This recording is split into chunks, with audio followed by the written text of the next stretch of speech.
Asal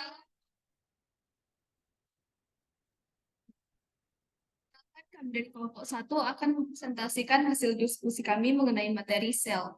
Sebelumnya perkenalkan, saya Selsi Syahrena dengan NIM 23032142.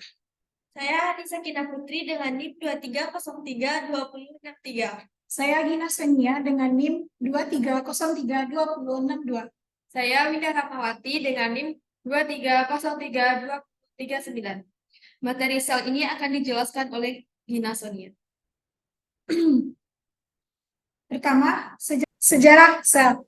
Sel pertama kali ditemukan oleh Robert Hooke pada tahun 1665. Ia mengamati irisan kayu dengan mikroskop buatannya sendiri. Ia menemukan ruang-ruang kecil berdinding tebal yang disebut dengan selulai, yang kita sebut dengan bahasa sekarang yaitu sel.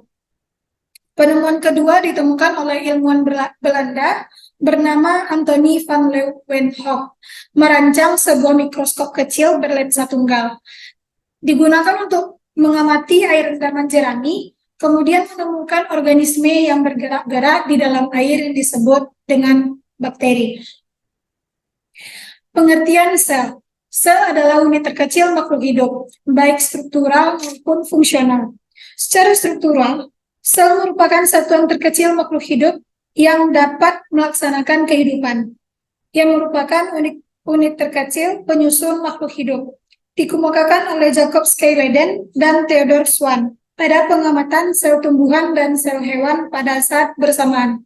Mendapatkan kesimpulan, tiap makhluk hidup terdiri dari sel. Kedua, sel merupakan unit terkecil pada makhluk hidup. Ketiga, organel sel tunggal terdiri dari sebuah sel. Organisme lain yang tersusun dari satu sel disebut organisme bersel banyak. Secara fungsional, sel berfungsi untuk menjalankan fungsi kehidupan, menyelenggarakan kehidupan jika sel-sel penyusunnya berfungsi, kemudian membentuk organisme. Metode-metode sel. Metode sel adalah teknik pendekatan yang dilakukan dalam penelitian biologi untuk ilmu sel yang mempelajari sel-sel. Setiap metode memiliki kegunaan yang berbeda dalam memahami sel dan proses yang terjadi di dalamnya. Pemilihan metode tergantung pada pertanyaan penelitian dan tujuan yang ingin dicapai.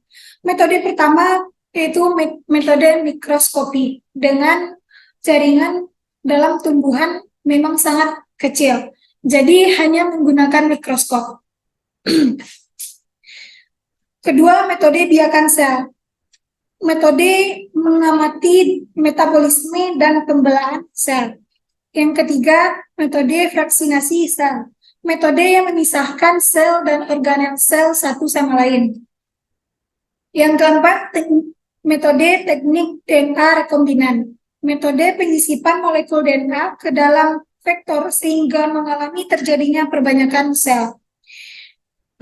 Yang kelima, metode pelacakan molekuler seluler. Metode pemancaran radiasi dengan radioisotop dan antibodi. Selanjutnya, struktur sel.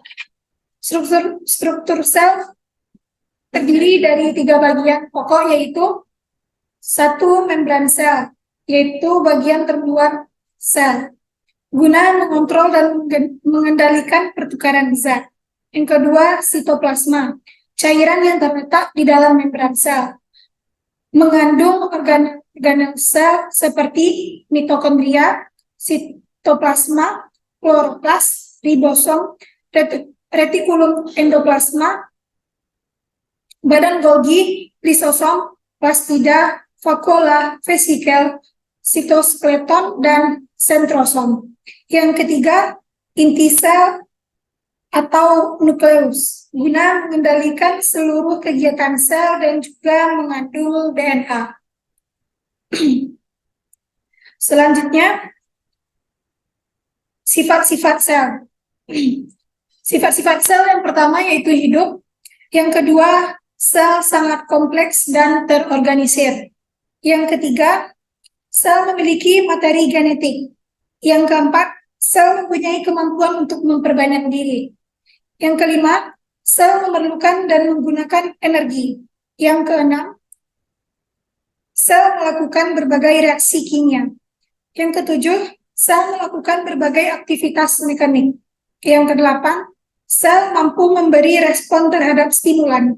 9. Sel mampu mengatur dirinya sendiri. Keterkaitan sel sebagai dasar kehidupan. Sel adalah unit dasar kehidupan yang fundamental dalam semua organisme. Menurut teori matrice Leiden dan Theodor Schwann pada abad 19, sel adalah unit struktural dan fungsional dasar dalam semua makhluk hidup. Yang kedua, semua fungsi kehidupan terjadi di dalam sel, tempat semua proses biokimia berlangsung, seperti metabolisme, pertumbuhan, hingga reproduksi.